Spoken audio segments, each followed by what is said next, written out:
Welcome students. बेटा जैसा कि आपको पता ही है सीबीएसई ने कुछ सिलेबस रिड्यूस कर दिया है आपका मैथ्स का भी।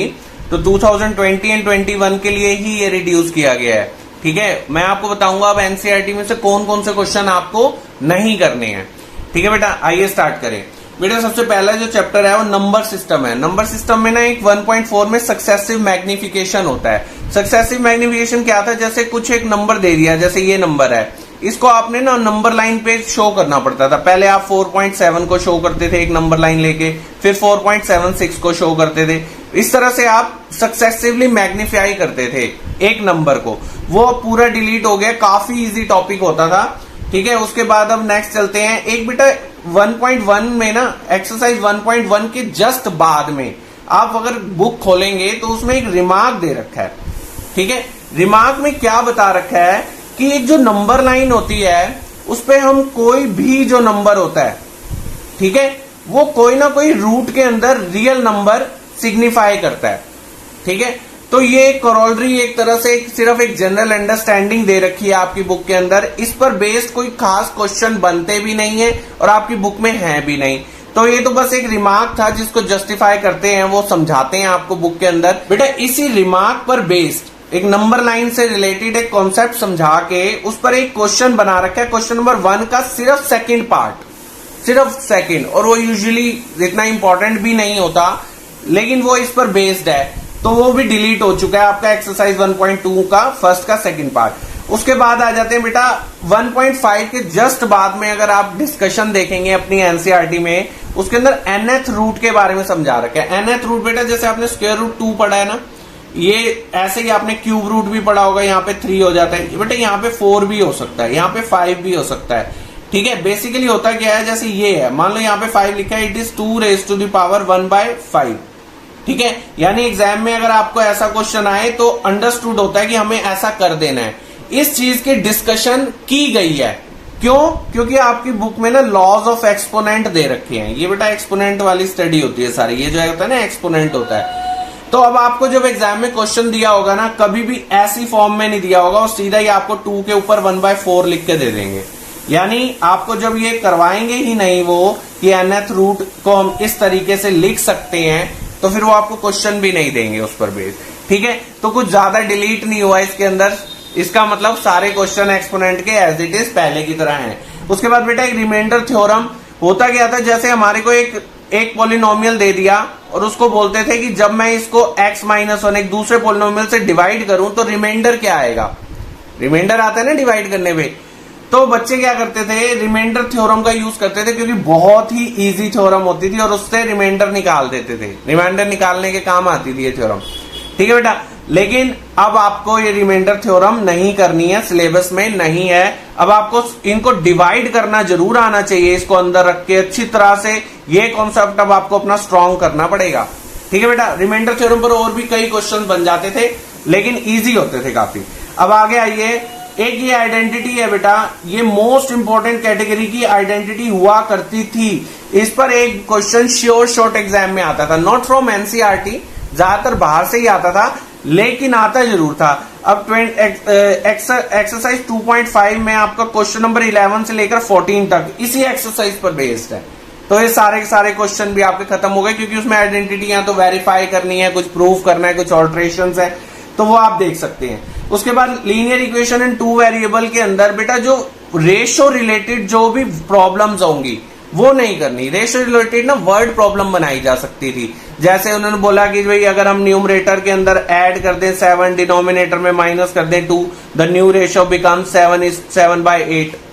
ठीक है, तो ये जो रेशियोज रिलेटेड जो भी वर्ड प्रॉब्लम है ये अब नहीं बनाई जाएंगी। आपको लीनियर इक्वेशन जो मिलेंगी वो बिल्कुल सिंपल सी मिलेंगी। ठीक है बेटा, नेक्स्ट आ जाते हैं हम कोऑर्डिनेट। बाकी और लीनियर इक्वेशन में कुछ कैंसिल नहीं हुआ है, सब कुछ करना है आपको। कोऑर्डिनेट ज्योमेट्री में तो कुछ भी डिलीट नहीं किया, पहले से इतना इजी चैप्टर है, बच्चों का फेवरेट भी है, 10th में यूजफुल भी है, तो इसको तो डिलीट करने का, एक भी पॉइंट हटाने का कोई मतलब ही नहीं है। उसके बाद यूक्लिड ज्योमेट्री, बिल्कुल एक बेसिक अंडरस्टैंडिंग देते थे, पॉइंट क्या होता है, लाइन सेगमेंट क्या होता है, 2 इक्वेशंस दी हो तो हम उनको ऐड कैसे कर सकते हैं। तो काफी चीजें इसके अंदर बेसिक डिस्कशन थी। इसमें एग्जाम में पहले भी कोई खास क्वेश्चन नहीं आते थे, अब भी डिलीट कर दिया गया है। ठीक है, तो कंप्लीटली डिलीट है, इसको आपने हाथ भी नहीं लगाना। उसके बाद लाइंस एंड एंगल्स के अंदर भी कोई डिलीशन नहीं किया। क्यों? क्योंकि बेटा ये लाइंस एंड एंगल्स आपका आगे 10th में बहुत एनालिसिस करने में काम आएगा। तो कॉन्सेप्ट इसके बहुत लिमिटेड से कॉन्सेप्ट हैं आपकी बुक में, और इजी बहुत है चैप्टर ये, ठीक है। जब आप करेंगे इंटरेस्टिंग भी बहुत लगेगा। ज्योमेट्री के सारे चैप्टर में सबसे ज्यादा इंटरेस्टिंग लाइंस एंड एंगल्स और इजी भी यही है, ठीक है। आगे आते हैं ट्राइंगल। ट्राइंगल में बेटा एक थ्योरम है, कुछ ज्यादा डिलीट नहीं किया, ASA, और ASA के कई 2-3 केसेस बना के लंबी सी थ्योरम बना रखी है 7.1, ठीक है। प्रूफ तो बहुत सारे बच्चे पहले भी इसका नहीं करते थे, क्योंकि इसके प्रूफ वगैरह एग्जाम के लिए इतने इंपॉर्टेंट नहीं होते थे, लेकिन अब ये प्रूफ हटा ही दी गया है। लेकिन एक क्वेश्चन के अंदर ASA यूज हो सकता है, सिर्फ प्रूफ हटा है, इस चीज का ध्यान रखें। ये नहीं है ASA कहीं पे भी आए आप उसे छोड़ दें। मैं तो कहूंगा अगर कहीं पे भी आपको हल्का सा डाउट हो कि ये करना है या नहीं करना, तो बेटे उसको मान के चलो कि आपको करना है, ठीक है।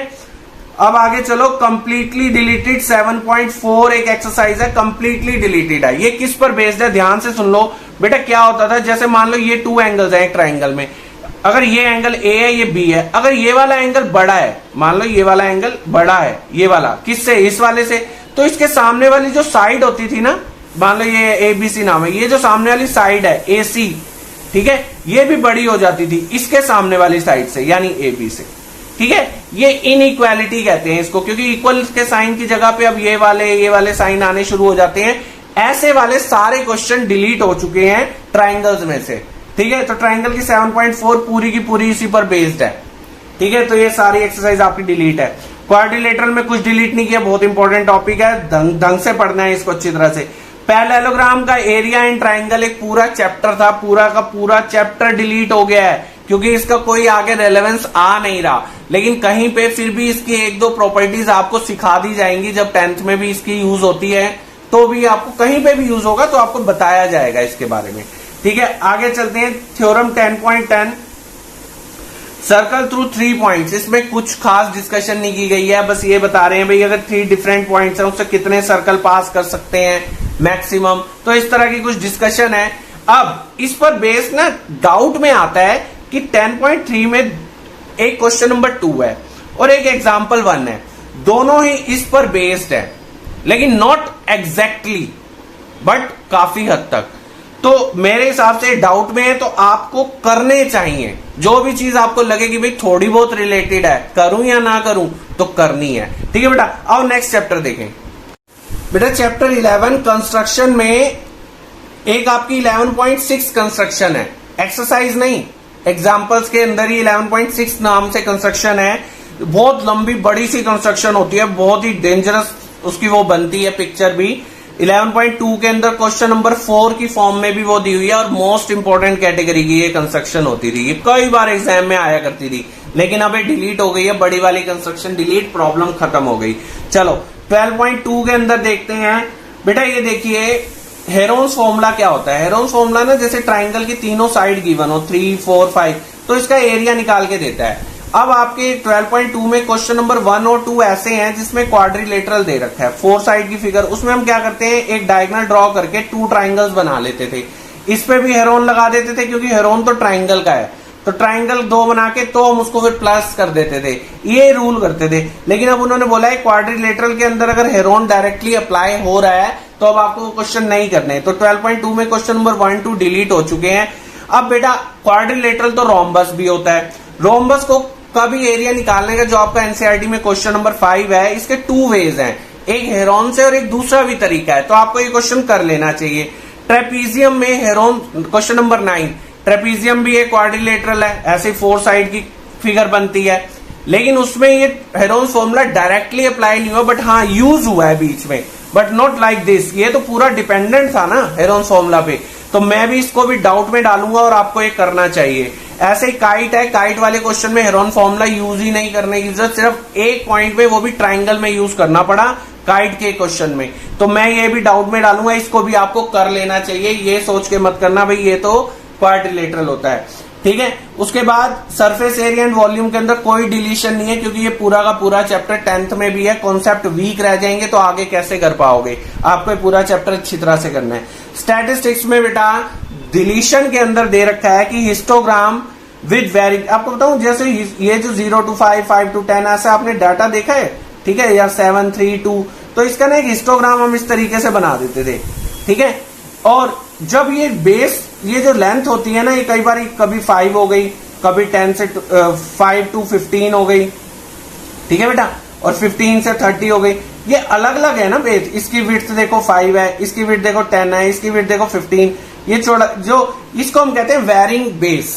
तो ये वाला डिलीट है। लेकिन जब आप न्यू सिलेबस देखते हैं हिस्टोग्राम का, तो उसमें हिस्टोग्राम का नाम ही नहीं लिया, ठीक है। तो हिस्टोग्राम इज कंप्लीटली डिलीटेड, ठीक है।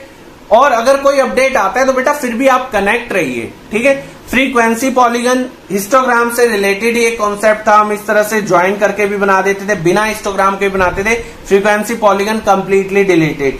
उसके बाद बेटा मीन, मीडियन एंड मोड, जैसे कुछ नंबर दे दिए 7, 5, 3, 9, 2, इसका मीन निकालना है, मीडियन भी निकालना है, मोड भी। अब ये जो डेटा होता है अनग्रुप डेटा होता है। अनग्रुप मतलब अरेंज नहीं किया हुआ प्रॉपर। अनग्रुप में मीन, मीडियन, मोड आपके सिलेबस में था, लेकिन अब वो डिलीट हो चुका है, यानी mean, median, mode completely delete है, ठीक है। अब आप आ जाए प्रोबेबिलिटी। प्रोबेबिलिटी में कुछ डिलीट नहीं किया, वैसे ही इतना इजी चैप्टर है, इंटरेस्टिंग भी है, मजा आएगा करने में तो इसको, ठीक है। बाकी बेटा अच्छी बात है, सिलेबस तो काफी रिड्यूस हुआ। जो अगर आपके ब्रदर सिस्टर अगर 10th में पढ़ते हैं और वो जानना चाहते हैं कि क्या क्या चीजें डिलीट हुई हैं, एनालिसिस देखना चाहते हैं, तो मैं डिस्क्रिप्शन में वीडियो दे रहा हूं, आप उसको देख लेना, पता लग जाएगा कि अब हमें कौन कौन से क्वेश्चन और कौन से टॉपिक्स नहीं करने हैं। बेटा 9th में कुछ ज्यादा सिग्निफिकेंटली कुछ रिड्यूस नहीं किया गया है, बट हाँ जहां किया है तो पूरा चैप्टर ही उड़ा दिया है। ये एक अच्छा पॉइंट है आपके लिए। लेकिन एक नेगेटिव पॉइंट ये भी है बेटा, आपकी तो क्लासेस नहीं हो पा रही हैं, तो प्रॉब्लम्स तो आपको आ रही होगी।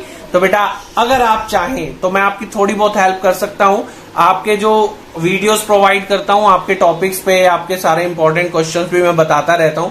तो आप कनेक्ट रहिए, चैनल को सब्सक्राइब कीजिए, लाइक कमेंट करके व्यूज दिया करो। ऑल द बेस्ट बेटा, थैंक यू।